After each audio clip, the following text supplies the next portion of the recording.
آپ دیکھ رہے ہیں مسائل کا حل چینل۔ السلام علیکم ورحمۃ اللہ وبرکاتہ۔ نحمدہ ونصلی علی رسولہ الکریم، اما بعد فاعوذ باللہ السمیع العلیم من الشیطان الرجیم، بسم اللہ الرحمن الرحیم۔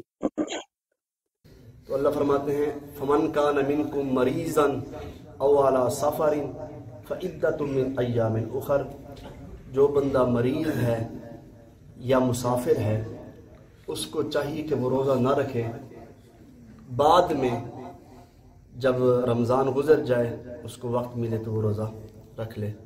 مسافر، اب جب بندہ سفر کرتا ہے اپنے آپ کو مسافر سمجھتا ہے، سفر چاہے تھوڑا ہو یا زیادہ، پہلے تو سفر بہت زیادہ ہوتے تھے، جہاں پر نماز قصر ہو جاتی ہے بندے کے لیے وہاں بندہ مسافر بن جاتا ہے۔ اب ایک بندے نے مسلسل سفر کرنا ہے تو اگر سفر اس کے لیے آسان ہے، جیسے آج کل گاڑیاں آ گئی ہیں ایسی نرم ایسی گاڑی آ گئی ہے، تو سفر کرنا مشکل نہیں ہے، بندے کے لیے آسان ہے۔ ہاں، بندہ اگر تکلیف محسوس کرتا ہے تو اس کو اجازت ہے، وہ روزہ چھوڑ سکتا ہے، اس کے اوپر فتویٰ نہیں لگایا جا سکتا۔ اگر وہ طاقت رکھتا ہے، نبی علیہ الصلوۃ والسلام نے دیکھا ایک شخص نے روزہ رکھا ہوا تھا تو اور دن کو ہی نڈھال ہو گیا، وہ شخص گر گیا بے ہوش ہو کر۔ نبی علیہ الصلوۃ والسلام نے فرمایا جب تکلیف میں تھا، سفر کر رہا تھا، اس کو چاہیے تو روزہ نہ رکھتا۔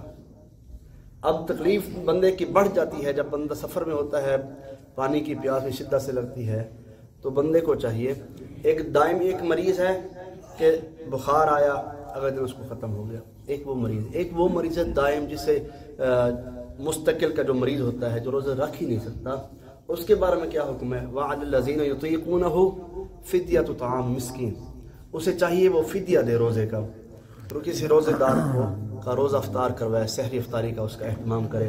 اب کچھ لوگ پوچھتے ہیں کتنے پیسے ہونے چاہیے؟ جو شخص اپنے لیے جو چیز پسند کرتا ہے آگے فدیے میں بھی وہی چیز دے، جس کو بھی روزہ افطار کروائے۔ آج کل کے دن میں دیکھ لیں سحری کا میں کتنا خرچہ ہو جاتا ہے، 2 پراٹھے بھی اگر بندہ نارمل منگوائے، سالن بھی ساتھ، دہی بھی، چائے بھی، یہ ایک نارمل ہے، اتنا تک مالے، اس کے پیسے دیکھ لیں کتنے بنتے ہیں۔ اور شام کو افطاری کو بھی دیکھ لیں، 2-3 روٹیاں ہیں، سالن ہے، اس کے ساتھ فروٹ بھی رکھ دے، کھجور بھی رکھ دے، تو اس کو یہ نارمل اسناب ہے۔ اگر بندہ خود اچھی سے اچھی افطاری کرتا ہے اور جب دینے کی باری آتی ہے کہتے ہیں چلو بھی اب میں بالکل نارمل کہوں گا، یہ جائز نہیں ہے اس کے لیے۔ وَعَلَى الَّذِينَ يُطِيقُونَهُ فِدْيَةُ طَعَامِ مِسْكِينٍ، کسی مسکین کو، کسی روزے دار کے روزے افطاری کروا دے، یہ اس کے لیے بہترین فدیہ ہے۔ ہاں، اگر اللہ اس کو صحت دے دیتے تو وہ خود بھی رکھنا شروع کر۔ اب جو روزے رہ جاتے ہیں، قضا روزے، وہ رکھنے بڑے مشکل ہو جاتے ہیں، اس لیے جو شروع والے ایام ہوتے ہیں تو بندے کو چاہیے شوال کے اندر ہی اپنے روزے کی قضا مکمل کر لے، ورنہ جب بندے جو روزے رہ جاتے ہیں، قضا تو ہے، اگر زندگی کا بھی پتہ نہیں ہوتا تو یہ قضا پھر بندے کے اوپر رہتی ہے، اس لیے اپنی قضا کو جلدی سے جلدی ادا کرنا چاہیے۔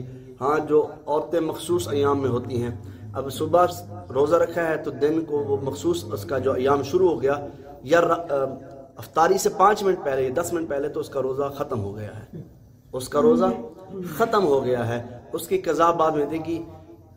وہ پانی پی سکتی ہے، افطار کر سکتی ہے، کیونکہ وہ اس کے اپنے پاس میں نہیں تھا، یہ اللہ کی طرف سے ہے، وہ اس کی جو کمزوری ہے۔ اللہ رب العزت ہمیں صحیح معنی کے اندر قرآن و سنت پر عمل کرنے کی توفیق عطا فرمائے۔ وآخر دعوانا ان الحمد للہ رب العالمین۔